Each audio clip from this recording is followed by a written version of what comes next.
Hi everyone, I'm Dr. Stella, Gracia Dental Clinic. நம்ம இன்னைக்கு வந்து கான்ட்ராண்டிகேஷன்ஸ் ஃபார் டூத் எக்ஸ்ட்ராக்ஷன்ஸ், அதாவது என்ன காரணங்கள் நம்ம பல்ல எடுக்கக்கூடாது அப்படின்னு சொல்கிற காரணங்களும், அதுக்கு நம்ம எடுக்க வேணும் அப்படின்னா அதுக்கு என்ன ப்ரோட்டோகால்ஸ் நம்ம ஃபாலோ பண்ணுறதை பற்றி இன்னைக்கு பார்க்க போகிறோம். முதலாவது டயபெட்டிக் பேஷண்ட்ஸ் நிறைய பேர் வருவாங்க. வந்துட்டு எனக்கு பல்லு பிரச்சனையாக இருக்குது எடுக்கணும் அப்படிம்பாங்க. அந்த டயபெட்டிக் பேஷண்ட்ஸ் நம்ம அவங்களுடைய டயபெட்டிக் லெவல் கண்ட்ரோலில் இருக்கான்னு முதல்ல செக் பண்ணணும். அதாவது நமக்கு போஸ்ட் பிராண்டட் 200 இல்லை 200 கீழே இருந்துச்சுன்னா நம்ம சேஃபராக நம்ம பல்ல எடுக்க முடியும். அதே மாதிரி ஹீலிங் ப்ராசஸும் பிரச்சனை இல்லாமல் இருக்கும்.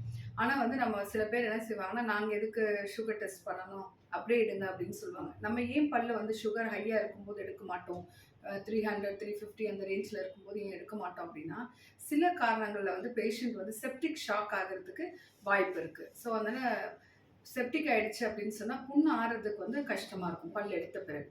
ஸோ கண்டிப்பாக நம்ம என்ன செய்யணும் அப்படின்னு சொன்னால், நம்ம அந்த சுகர் கண்ட்ரோலில் இருந்தால் தான் பல்ல எடுக்கிறது நல்லது. ஸோ சுகர் பேஷண்ட்ஸ் என்ன பண்ணணும்னா, இயர்லி ஒன்ஸ் கண்டிப்பாக நம்ம செக்கப் போகணும். ஏன் அப்படின்னா, ஒருவேளை சுகர் ஜாஸ்தி ஆச்சுன்னா நமக்கு கிருமிகள் பார்த்தீங்கன்னா வாயில் நிறைய ஸ்பீஷிஸ் இருக்காங்க. ஸோ அப்போ என்ன ஆகும் அப்படின்னா, நீங்கள் அன்கண்ட்ரோல் டயபெட்டிஸில் இருக்கும் பொழுது முதலாவது நமக்கு ஈறுகள் அஃபெக்ட் ஆகும்.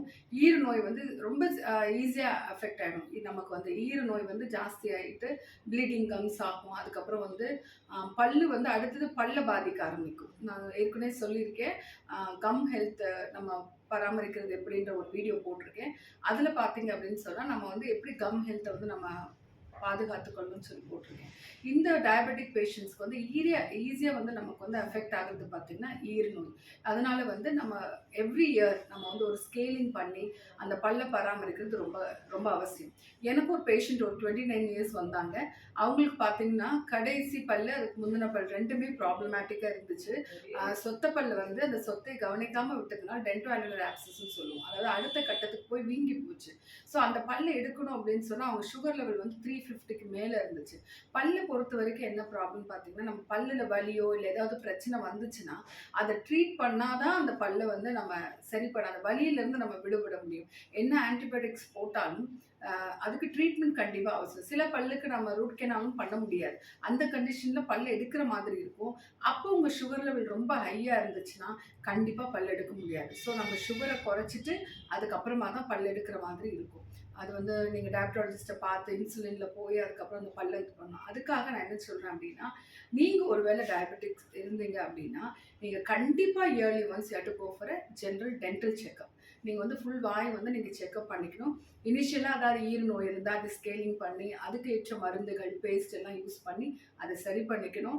சொத்து பல் இருந்துச்சுன்னா இனிஷியலாக அதை ஃபில் பண்ணிடணும். ரெஸ்டோர் பண்ணிட்டீங்க அப்படின்னு சொன்னால் அந்த பல் ஆழமாக போய் ரூட் கேனலுக்கு இல்லை அதையும் நீங்கள் தவறினா பல் சீழ் வச்சு வீக்கத்துக்கான காரணத்துக்குள்ளே போகாமல் இருக்கும். அந்த லெவல் போச்சுன்னா பல் எடுக்கிற மாதிரி இருக்கும். ஸோ அந்த கண்டிஷனில் நீங்கள் ஹை லெவல் ஆஃப் டயபெட்டிக்கில் இருந்தீங்கன்னா பல் எடுக்கிறது கான்ட்ராண்டிகேஷன் ஆகும். ஸோ அப்போ எப்படி பல் எடுக்கிறது அப்படின்னா, கண்டிப்பாக நீங்கள் ஒரு பிளட் செக்அப் பண்ணிவிட்டு ஒருவேளை ஹையாக இருந்ததுன்னா உங்கள் டயபெட்டாலஜிஸ்ட்டை பார்த்து அவங்க அந்த சுகர் லெவல் குறைக்கிறதுக்கு உங்களை ஹெல்ப் பண்ணுவாங்க. குறைச்ச பெண்ணை தான் பல் எடுக்க முடியும். அது வரைக்கும் நீங்கள் டென்டிஸ்ட்டு உங்களுக்கு மாத்திரை மருந்துகள் மூலமாக அந்த வலியும் அந்த இன்ஃபெக்ஷனும் நீங்கள் கண்ட்ரோல் கொண்டு வரணும். என்னோட அட்வைஸ் என்னன்னு பார்த்தீங்கன்னா, நீங்கள் டயபெட்டிக்காக இருந்தீங்க அப்படின்னா தயவு செய்து ஃபுல் மவுத் நீங்கள் ஒரு ரீஹாபிலிட்டேஷன் போகணும். அதாவது நீங்கள் வேர்த்துண்டுகள் இருந்தால் நீங்கள் டயபெட்டிஸ் நார்மல் கண்ட்ரோலில் இருக்கும்போது இந்த வேர்த்துண்டுகள்லாம் பல்லெல்லாம் வாயிலேருந்து நீங்கள் ரிமூவ் பண்ணிடணும். அதுக்கப்புறம் சொத்த பல்ல அடைத்துக்குங்க. வருஷத்துக்கு ஒரு வாட்டி க்ளீன் பண்ணிக்கோங்க. பல்ல ரீப்ளேஸ் பண்ணணும் அப்படின்ற கண்டிஷன் இருந்தால் கண்டிப்பாக ரீப்ளேஸ் பண்ணிக்கோங்க. ஈவன் இம்ப்ளான்ட்ஸ் கூட போடலாம். நீங்கள் ஒரு கண்ட்ரோல் டயபெட்டிஸில் நீங்கள் இருந்தீங்கன்னா இம்ப்ளான்ட் பல்லு கூட நம்ம வச்சுக்கலாம். ஸோ அதனால் நீங்கள் உங்களுடைய பல்ல கரெக்டான நேரத்தில் உங்கள் கரெக்டான சுகர் லெவலில் நீங்கள் பாதுகாத்து கொள்வது ரொம்ப நல்லதாக இருக்கும். தேங்க்யூ.